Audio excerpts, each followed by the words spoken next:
Bonjour les amis, aujourd'hui dans cette première capsule que je partage avec vous, je vais vous parler du parcours initiatique des héros. Alors certains vont se dire, mais pourquoi, qu'est-ce que tu fais Julien, t'as pété les plombs ou quoi? Pourquoi est-ce que tu vas nous parler de parcours initiatique de héros alors que nous sommes thérapeutes et que nous voulons développer notre activité? Eh bien tout simplement parce qu'on va s'apercevoir que dans ce parcours initiatique qui est donc codifié, qui a été repris depuis des milliers d'années par toutes les grandes mythologies, qu'elles soient religieuses, la mythologie grecque, plus récemment évidemment tous les contes qui ont pu bercer notre enfance, et ça quelles que soient les géographies, évidemment toute la filmographie, toute la littérature, on va retrouver une structure très similaire de ce parcours initiatique et on va voir qu'on va pouvoir s'en inspirer pour construire une marque personnelle puissante. Et on va voir pourquoi est-ce que c'est essentiel pour votre réussite en tant que thérapeute. Je vais d'abord commencer par une petite citation inspirante. Ne laisse pas périr ce héros qui habite ton âme, prends des risques malgré tes peurs et choisis de croire en la flamme qui habite ton être. Je suis convaincu que vous êtes les héros des temps modernes, les amis. Vous avez choisi, vous avez pris cette décision extrêmement courageuse de quitter un statut, un job, toute la voie toute tracée que la société vous propose en contrepartie d'une sécurité bien souvent illusoire et de plus en plus illusoire. Vous avez choisi d'abandonner tout ça pour vivre et incarner vos valeurs. Et pour moi, vous êtes ces héros contemporains et la société a besoin de gens comme vous, qui êtes tourné vers les autres, qui êtes altruiste. Donc, vous êtes des héros, donc vous devez partager votre parcours initiatique et expliquer comment est-ce que vous êtes devenu le héros que vous êtes aujourd'hui, et c'est essentiel. Alors, quelle est l'importance de la marque personnelle pour développer votre activité ? Elle est fondamentale, en particulier en thérapie alternative, d'accord ? Et donc, je vais l'expliquer un petit peu plus, mais il faut bien que vous compreniez que c'est vous que les clients vont acheter, pas vos services, pas vos produits, c'est vous. Et pourquoi est-ce que je dis que c'est particulièrement vrai en thérapie non conventionnelle, en thérapie alternative ? Parce que si vous voulez, quand vous avez affaire à un médecin conventionnel, eh bien vous avez un diplôme qui a normalisé son parcours de formation. Donc vous savez finalement, quel que soit le médecin, que vous allez trouver à peu près le même type de service. Donc la médecine conventionnelle, de ce point de vue-là, est ce qu'on appelle en économie une forme de commodité. Et c'est ce qui explique que une plateforme comme Doctolib va très bien fonctionner pour aller prendre rendez-vous avec un médecin conventionnel. Parce qu'effectivement, comme tous les médecins sont un petit peu équivalents, eh bien, en fonction de la disponibilité, vous allez pouvoir choisir l'un ou l'autre. Et pour ça, du point de vue client, Doctolib est extrêmement efficace. Par contre, aujourd'hui, ce n'est pas le cas en thérapie alternative. Et c'est pour ça qu'on n'a aucune plateforme, aucun annuaire qui a réussi vraiment à percer en thérapie alternative. Vous en avez plein qui peuvent être intéressants parce qu'ils vont vous apporter un certain nombre de fonctionnalités en tant que thérapeute, prise de rendez-vous, choses comme ça. Mais il n'y en a aucun qui réellement va vous emmener des clients. Et c'est pour la raison que je viens d'évoquer. Donc, dans votre cas, et pour la plupart d'entre vous, au sein de mon audience, vous êtes dans ces thérapies non conventionnelles, eh bien, vous avez besoin de construire une marque personnelle forte qui va venir inspirer votre audience. D'accord ? C'est extrêmement important. Et évidemment, donc, ça a une valeur d'inspiration. Donc, de ce point de vue-là, c'est vraiment du copywriting. Alors, moi, il y a une phrase que j'aime beaucoup, qui est qu'il y a deux manières d'influencer les gens, c'est soit les inspirer, soit les manipuler. Donc là, on parle vraiment du copywriting noble, qui est de les inspirer. Donc ça, c'est le premier point et l'importance. Le deuxième point, eh bien, c'est que ça va vous permettre naturellement d'expliquer à cette audience bien que vous êtes parfaitement légitime pour les aider à gérer leurs difficultés ou à passer à l'étape suivante si vous êtes coach. Donc ça va être vraiment ces deux grandes fonctions que va avoir votre marque personnelle. Créer cette relation unique, inspirante de confiance leur montrer que vous êtes légitime pour les aider.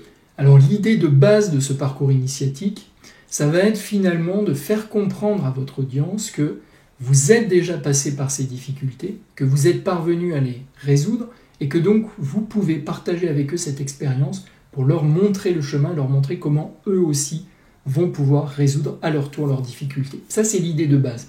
Mais pour que ça fonctionne et pour que votre audience soit réellement inspirée par ce que vous écrivez, vous allez devoir respecter un certain nombre d'éléments, une structure qui est celle du parcours initiatique du héros qu'on va voir ensemble. Alors, ce parcours initiatique, ça va être un parcours riche et complexe. Ce parcours riche et complexe, il va montrer quoi? Il va montrer, comme on l'a déjà dit, que vous connaissez le problème, que vous l'avez déjà vécu. Ça, c'est le côté légitimité. Il va montrer aussi que vous avez des failles exactement comme votre audience. Si vous voulez, il ne faudrait pas que votre audience se dise « Ah bah oui, mais lui, s'il y est parvenu, c'est parce qu'il a des qualités exceptionnelles. Moi, de toute façon, je n'y arriverai jamais. » Parce qu'évidemment, ça va les désengager. Donc vous devez absolument leur montrer que vous êtes comme eux, que vous avez des failles, que vous avez des doutes, que vous êtes humain et que si vous y êtes parvenu, eux aussi peuvent y parvenir. C'est d'ailleurs, en mythologie grecque, cette idée géniale des demi-dieux, mi-humain, mi-divin. Donc on sent de la proximité avec la dimension humaine, avec toutes leurs faiblesses, leurs failles, et en même temps on est inspiré par la dimension divine. C'est exactement cette idée-là. Donc ça va créer de la proximité. Vous allez donc leur montrer que votre parcours a été semé d'embûches, qu'il a été compliqué, mais que vous avez persévéré, et que grâce à cette persévérance, vous y êtes parvenu. Donc là, c'est vraiment l'idée de leur dire, n'abandonnez pas, c'est possible de vous en sortir, il faut simplement persévérer, et vous êtes proche de trouver la solution. Et enfin, le dernier élément, ça va être de leur faire comprendre que vous avez eu besoin d'aide pour vous en sortir, que vous n'avez pas réglé vos problèmes tout seul. Parce que si jamais ils imaginent qu'ils peuvent régler leurs problèmes tout seuls, ils vont vous dire « Ok, merci, c'est bon, j'ai conscience d'avoir un problème, tu m'as remotivé, tu m'as reboosté, je vais me débrouiller tout seul. » C'est évidemment pas ce que vous voulez. Il faut qu'ils comprennent que pour y parvenir, ils ont besoin d'aide. Et comme vous êtes la bonne personne, parce que vous avez déjà vécu ça, ils aient envie de vous consulter. Et c'est pas de la manipulation, c'est la réalité. Vous êtes thérapeute, vous êtes donc bien placé pour savoir que quand on a une problématique, on a besoin d'un tiers pour pouvoir la régler efficacement, même si on a déjà en nous toutes les ressources pour le faire. Quelles sont les 6 étapes de ce parcours initiatique? La première, ça va être la vie ordinaire. La deuxième, l'appel à l'aventure. La troisième, l'initiation. La quatrième, la traversée de la frontière. La 5e, l'épreuve suprême. Et la 6e, le retour à la vie normale avec un don. Alors de quoi parle-t-on? La vie ordinaire, c'est simplement d'expliquer que voilà, au départ, vous étiez comme tout le monde. Vous aviez une vie ordinaire, une certaine routine, même si elle pouvait être émaillée d'un certain nombre de difficultés, de spécificités. En tout cas, c'était un petit peu la vie normale.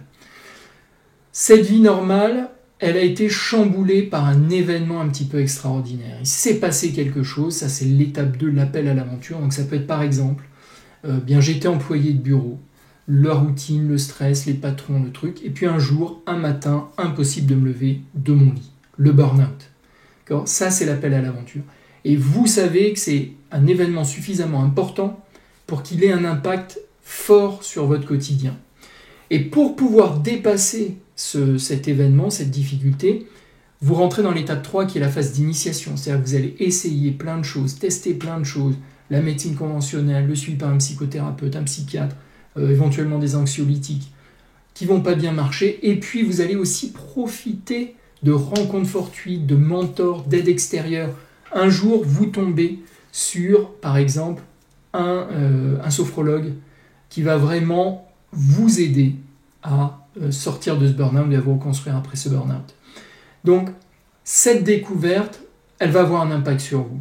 Et ça va être la traversée de la frontière. C'est-à-dire que à partir de ce moment-là, vous n'êtes plus le même. Vous avez découvert la sophrologie. Ça vous a sauvé. Et donc, vous êtes passionné par la sophrologie et vous décidez d'en faire votre métier. D'accord ? Donc ça, c'est traverser la frontière. Ce moment de bascule entre votre statut d'avant et votre nouveau statut de thérapeute. Alors évidemment, c'est loin d'être simple, c'est l'étape 5, l'épreuve suprême. Il y a plein de difficultés, ça coûte cher, il faut choisir la bonne formation, vous êtes dans le doute, il faut aller contre l'avis ou les inquiétudes de vos proches, de votre conjoint qui vous dit mais qu'est-ce que tu vas faire dans cette galère? Il faut concilier vie professionnelle, alimentaire et formation très exigeante, et ainsi de suite. Donc c'est l'épreuve suprême, c'est extrêmement complexe, mais vous persévérez, vous y arrivez, et aujourd'hui, eh bien, vous êtes thérapeute, et ça c'est l'étape 6, vous revenez à la vie normale avec un don, qui est cette capacité d'aider, de soigner les personnes, et leur montrer comment dépasser, par exemple, dans ce cas-là, le burn-out. Voilà, voyez comment est-ce que, en respectant simplement ces 6 étapes du parcours initiatique, on peut très facilement eh bien, raconter une histoire de vie qui va être très puissante et très inspirante. Alors les amis, maintenant c'est à vous de jouer. Hein. Vous le savez, j'aime vous inviter à passer à l'action, donc je vous invite à agir immédiatement. Vous venez de voir cette vidéo, vous avez maintenant compris ce qu'est ce parcours initiatique du héros, quelle est son importance, son impact sur votre marque personnelle et pourquoi c'est important de construire une marque personnelle puissante. Donc allez-y, rédigez votre parcours de vie en vous inspirant de ces 6 étapes du parcours initiatique du héros et diffusez-le largement sur tous vos supports, votre site internet, vos réseaux sociaux, faites-en des posts, des stories, des vidéos, racontez votre bio sur votre site web, faites tout ce travail, c'est extrêmement puissant. Et j'ai des étudiants aujourd'hui qui, en faisant ce travail, en le partageant sur leur site internet, ont directement de nouveaux rendez-vous de personnes qui leur disent « j'ai été inspiré par votre parcours ». Donc vraiment, ne le prenez pas à la légère, ça peut vraiment avoir un impact décisif sur votre activité. C'était Julien de Réussir comme thérapeute. Ciao les amis.